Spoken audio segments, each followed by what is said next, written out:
الرحمن علم القرآن خلق الإنسان علمه البيان الشمس والقمر بسم اللہ الرحمن الرحیم نحمدہ ونصلی علی رسولہ الکریم۔ ہمارے اس معاشرے کے اندر ایک بہت بڑا فتنہ جو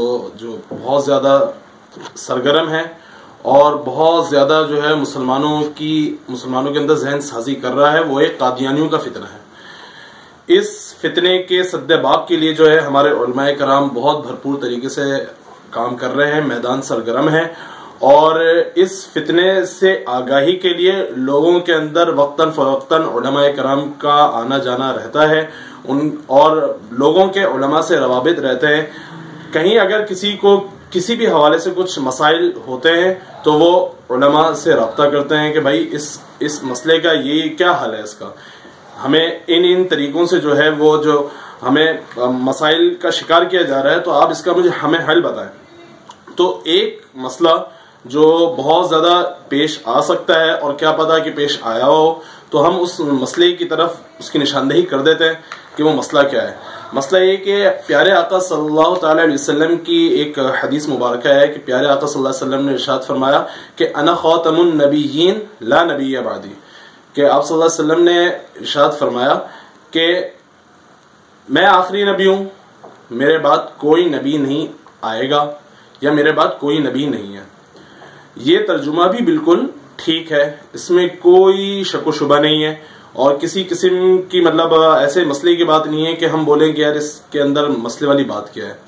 بات اصل میں یہ ہے کہ اگر ہم یہ ترجمہ کرتے ہیں کہ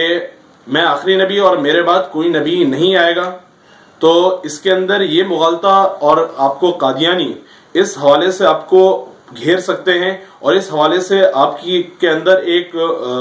آپ کی طرف ایک اعتراض کر سکتے ہیں۔ وہ اعتراض کیا؟ وہ اعتراض یہ کہ وہ یہ بولیں گے کہ بھائی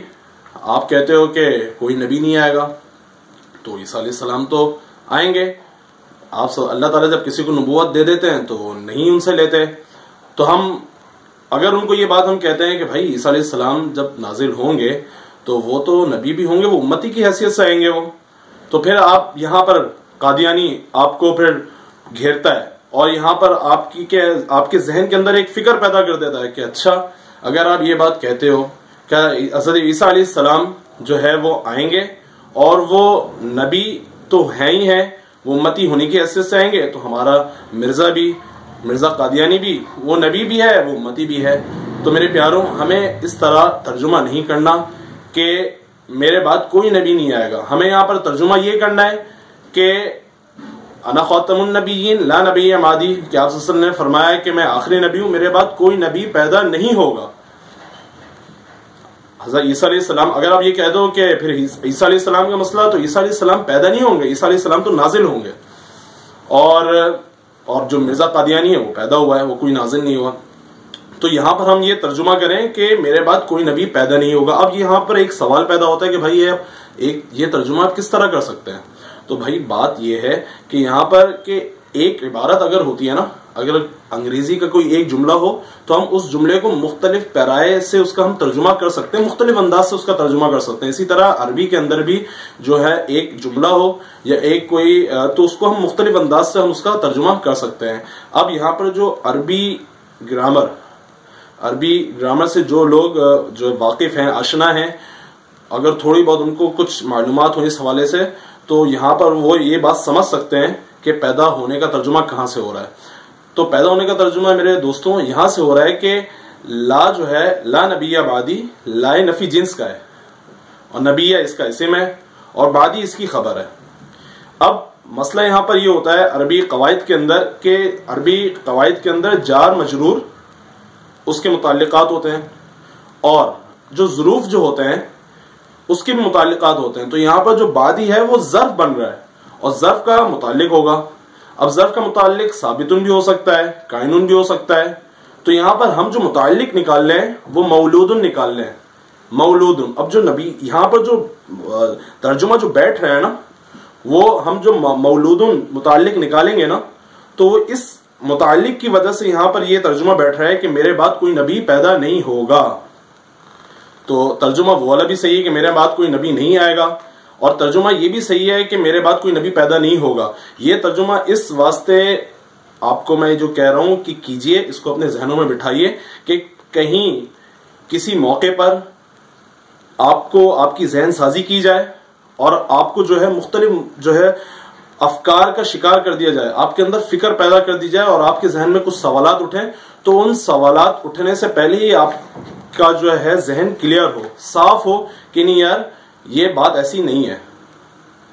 تو یہاں پر آپ کو ترجمہ یہ کرنا ہے کہ میرے بعد کوئی نبی پیدا نہیں ہوگا، کہ آپ صلی اللہ علیہ وسلم نے جو ارشاد فرمایا کہ انا خاتم النبیین، میں آخری نبی ہوں، لا نبی بعدی، میرے بعد کوئی نبی پیدا نہیں ہوگا۔ تو میرے دوستوں یہاں یہ جو بات جو میں نے کہی اور میں نے کچھ قواعد کے زمرے کے اندر جو بات آپ کو میں نے بتائی، تو مسئلہ اس کی وجہ یہ بنی کہ اس وقت قادیانیت بہت تیزی سے مسلمانوں کے اندر بہت زیادہ محنت کر رہا ہے، ان کے افکار پر ضرب لگائی جا رہی ہے، ان کی سوچوں، ان کی جو سوچ ہے، مسلمانوں کی سوچوں کو اغوا کیا جا رہا ہے اور اپنی سوچوں کو منتقل کیا جا رہا ہے مسلمانوں کی سوچ میں، اور وہ اتنی آہستہ اور اتنی جو ہے وہ تدبیروں کے ساتھ یہ کام کر رہے ہیں کہ آپ اور میں اس کا تصور بھی نہیں کر سکتے، کہ ہم پریشان ہو جاتے ہیں جب وہ بہت ساری باتیں ہمارے سامنے کہتے ہیں، تو ہم پریشان ہو جاتے ہیں کہ یار یہ بھی صحیح ہے، یہ کوئی بات غلط تو نہیں کر رہے۔ تو نہیں، ہمیں ان کے فتنے سے بالکل ہمیں آگاہ رہنا ہے، ہر حوالے سے، ختم نبوت کے حوالے سے ہمیں ہر معاملے، ہر مسئلے سے آگاہ رہنا ہے، ہر مسئلے سے ہمیں آشنا رہنا ہے۔ اگر کہیں ہمیں کوئی مسائل درپیش ہوں تو ہمیں اپنے علاقے کے، محلے کے جو عالم صاحب ہیں یا علماء کرام ہیں، ہم ان سے ضرور رابطہ رکھیں اور ان سے روابط رکھیں، تاکہ کہیں بھی زندگی کے اندر ہمیں ختم نبوت کے حوالے سے کوئی ہمیں گمراہ نہ کر سکے۔ اللہ تعالی ہمیں عمل کرنے کی توفیق عطا فرمائے، اللہ تعالی ہمیں دین کی صحیح سمجھ بوجھ عطا فرمائے۔ وآخر دعوانا الحمدللہ رب العالمین۔